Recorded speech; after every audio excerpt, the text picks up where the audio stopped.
I'd like to read from my text tonight, 2 verses, Proverbs 3, 5, and 6. Trust in the Lord with all thine heart, and lean not unto thine own understanding. In all thy ways acknowledge him, and he shall direct thy paths. What are you trusting in? What am I trusting in? Psalm 20, verse 7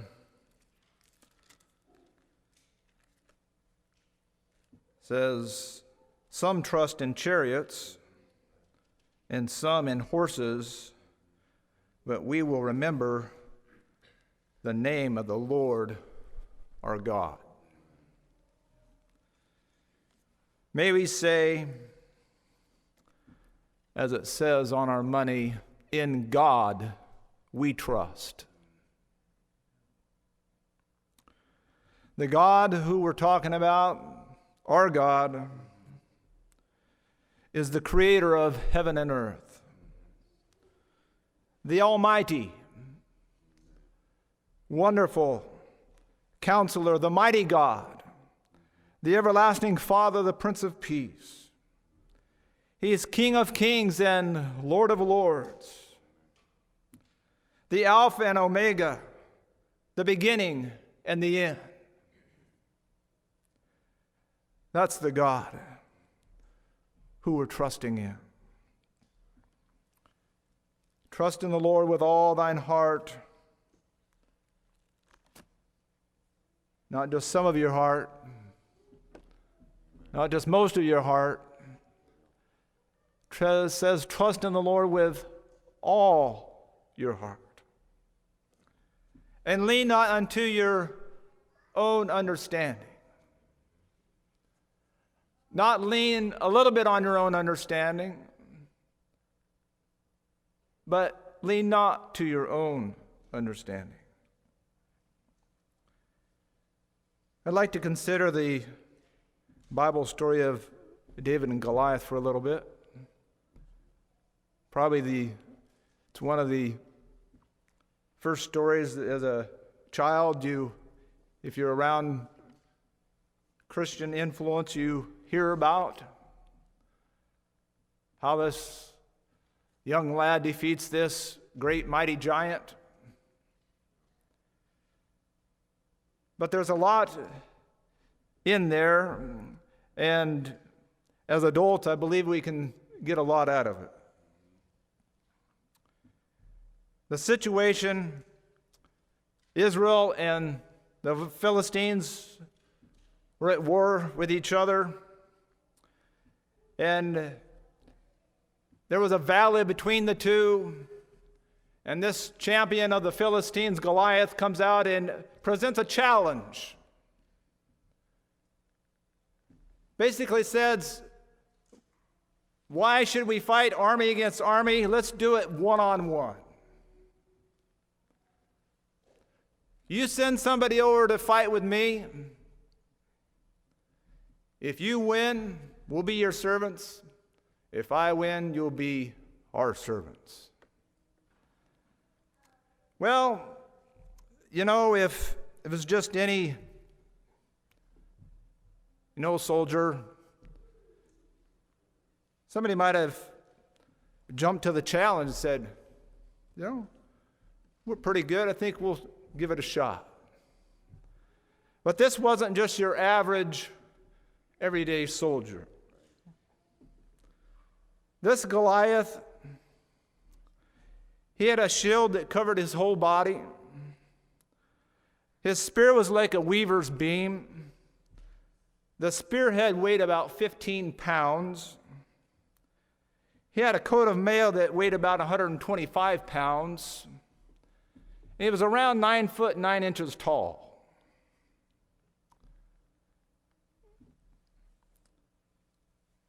That's one big dude. I mean, you've seen some basketball players, I mean, 7 feet tall, 7 feet around there, and it's like, wow, big. That'd make them look like little guys.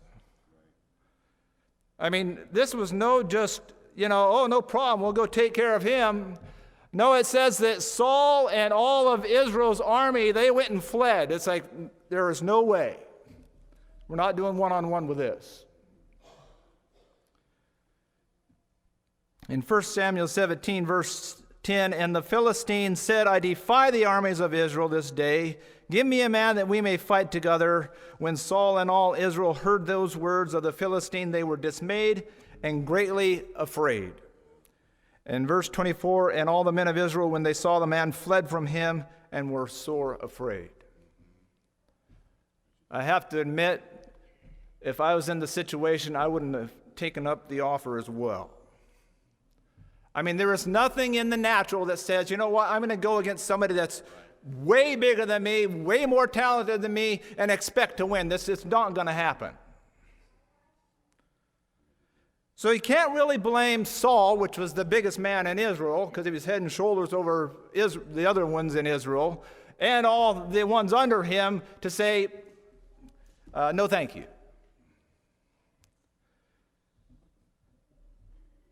Well, David's 3 older brothers had went and followed Saul, so they were in the army, and they also had fled and were afraid as well, because they were part of the army.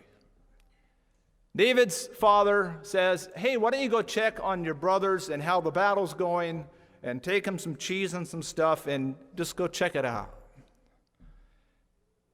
David is just a youth. I don't know how old he was, but he was probably some people think he was a teenager. Anyway, he was not a man of war. He was a youth. He was a shepherd. He was the youngest in his family. Fact is, when Samuel had come to anoint one of Jesse's sons, they didn't even bother to have David come to the meeting because Jesse must not have thought that he even would have qualified. Yet God, when each one of the older brothers passed by him, said, no, that's not the one. And when they all passed by, he said, don't you have any more sons? Well, I do have my youngest son, David. He's out taking care of the sheep. Bring him in. God said, that's the one.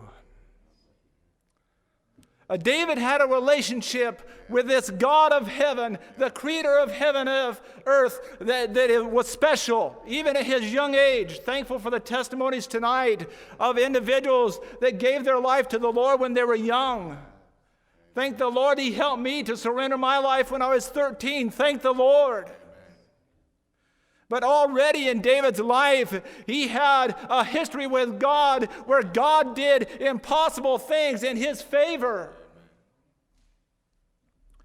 He showed up on the scene and he gave a shout for the battle, and then he hears this giant get up and defy his God and the armies of Israel, and he goes, what's going on here? How come somebody's not going to take care of this guy? He starts inquiring and trying to find out, well, what will happen if somebody who takes care of this? And the word gets out, David says, I'll go fight him. His older brother heard about it and goes, I know the naughtiness of thine heart. You just come down here to see the battle. His older brother didn't have any faith in his little brother. Word gets to Saul. There's a young man here, David. He says he'll go fight Goliath. So David meets with Saul. Saul hears him out. And I'm sure Saul wanted to get victory over the Philistines, so he considered the whole thing. Verse 32, David says, and David said to Saul, let no man's hearts fail because of him. Thy servant will go and fight with this Philistine. And Saul said to David, thou art not able to go against this Philistine to fight with him, for thou art but a youth, and he is a man of war from his youth. So you have to see here, Saul and the army of Israel, and we, looking on from the natural part, go, this is an impossibility. This is a man that's so big, so talented, there's no way in the natural any other man could defeat him. But David had something that he knew he couldn't defeat him, but he served a God that could defeat him. That's where David's faith and confidence, that's why he could be so bold. That's why he could say, I will go and fight. Not because he felt that he was so talented, but he knew his God, and if somebody defied his God would not let him down. And he proceeds to tell Saul, you know what, when I was out taking care of those sheep, a lion came one time, took that sheep, and I slew him. And a bear came, and I slew that one. God delivered him into my hands, and this Philistine, this giant, God will deliver him into my hands.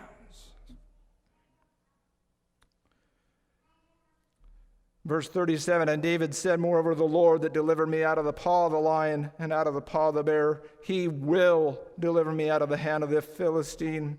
And Saul said unto David, go, and the Lord be with thee. But we still see how Saul is still thinking in the natural. So he proceeds to give David his sword and his armor. Can you imagine how that fit, since Saul was head and shoulders? And David wasn't that big.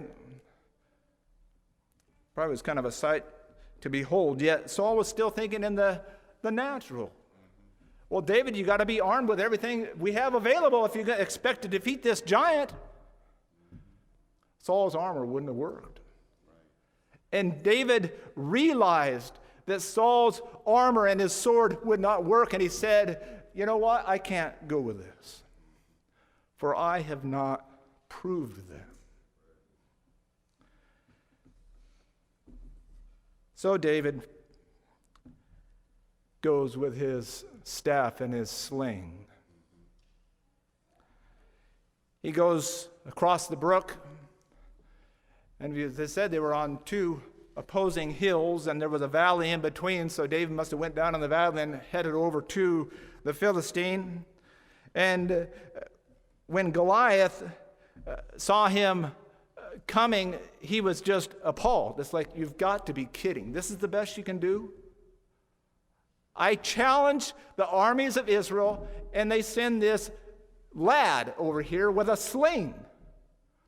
I mean, he must have just been going, I might as well take my armor off and put my sword down and my spear down or whatever. You know, it's like, I'll just grab him by the neck and he'll be done. You know, he figured this is ridiculous. Fact is, he said in verse 33, and the Philistine said unto David, am I a dog that thou comest to me with staves? And the Philistine cursed David by his gods. Well, the Philistine told David, come and I'll give thee thy flesh to the fowls of the air and to the beasts of the fields.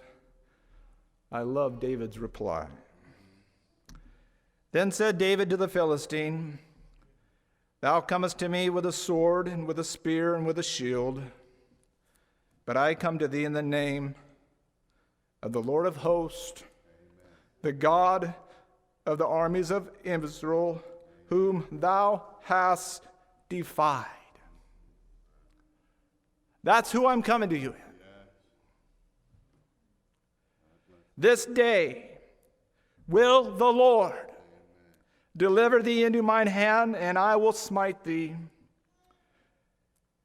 that all the earth may know that there is a God in Israel. The courage, the trust in the Lord his God David had. And what a wonderful story. God caused that stone to hit Goliath in the one place he didn't have protection, in his forehead. And God slew that big, impossible soldier. And God gave David the victory that day. And the earth knew that there was a God in Israel, because in the natural this was an absolute impossibility. But because of David's trust in the God of heaven, the creator of heaven and earth, God gave him the victory. So the text was, trust in the Lord with all thine heart, and lean on not unto thine own understanding. As we go through life, there's things that present themselves. Sometimes they might just seem like a lion, seem like a bear. Sometimes they seem like a Goliath. But as a Christian, as individuals that have surrendered their heart and life to Jesus Christ and have that assurance that he heard our prayer and forgave our sins and wrote our names down in the book of life, may we have that same trust that David had, knowing that, you know what, the God we serve, he is able, more than able, as the song says, from what concerns us today. Psalm 37 is a great psalm. I encourage you, if you haven't read it for a while, the whole thing is great, but I'm just looking at a portion of it, starting with the first 7 verses. It says, "Fret not thyself because of evildoers, neither be thou envious against the workers of iniquity. For they shall soon be cut down like the grass and wither as the green herb. Trust in the Lord and do good. So shalt thou dwell in the land, and verily thou shalt be fed. Delight thyself also in the Lord, and he shall give thee the desires of thine heart. Commit thy way unto the Lord. Trust also in him, and he shall bring it to pass. And he shall bring forth thy righteousness as the light, and thy judgment as the noonday. Rest in the Lord, and wait patiently for him. Fret not thyself because of him who prospereth in his way, because of the man who bringeth wicked devices to pass. Cease from anger and forsake wrath. Fret not thyself in any wise to do evil, for evildoers shall be cut off, but those that wait upon the Lord, they shall inherit the earth."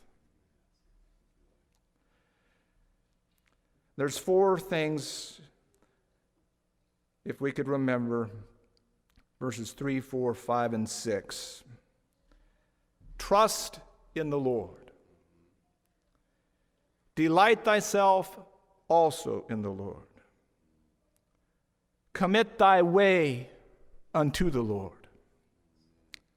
Rest in the Lord. And I've just been thinking, lately I've read this psalm and all the turmoil and thing this world's in right now. And I thought, if we trust in the Lord, if we're delighting ourselves in the Lord, we're committing our way unto the Lord, then according to this, then we can rest in the Lord. So if we trust in the Lord with all of our heart, lean not unto our own understanding, then I guess we don't have to fret and stew and worry. We can believe that our God has it. It doesn't matter how impossible the odds, how bleak the future may seem. We serve the God of heaven, which hears and answers prayer. That's a miracle-working God that is able to do exceeding abundantly above all we're able to ask or even think. In closing, the end of this psalm, verses 39 and 40 says, "But the salvation of the righteous is of the Lord. He is their strength in time of trouble, and the Lord shall help them and deliver them. He shall deliver them from the wicked and save them, because they trust in him." Trust in the Lord with all thine heart, and lean not unto thine own understanding. That verse 6 says, "In all thy ways acknowledge him, and he shall direct thy paths. We have that promise tonight. As we're trusting in the Lord, leaning not to our own understanding. It's so easy to try to figure it out ourselves, but you know what? It's too big for us. To say, God, it's in your hands. That we can rest and just believe that God has it all under control. God knows. And we're thankful that even as we've heard in testimony, I know even myself this last year, 2020, which was rather interesting, God came through. He still is a personal God. To think of all the stuff that's going on and still he cares about your individual needs and my individual needs, that is awesome. And we have no reason to fear or think that he's going to let up now. God said, I'll be with you. He that endureth unto the end, the same shall be saved. We have the promises in his word. Heaven and earth will pass away, but his word will never pass away. We have everything to look forward to because we can trust in the Lord and he will see us through. As we have a time of prayer, may we come before the Lord and thank him for all he's done and ask him, just say, Lord, help me to trust you. Help me not to lean to my own understanding. Help me to acknowledge you in all my ways. I need your direction, and we do each and every day. And may God help us this coming week and each day until he comes back, until we make our eternal goal. May God help us as we trust him. May God bless you tonight. The song is 272. You have the words up there. But let's come and pray and just trust the Lord tonight.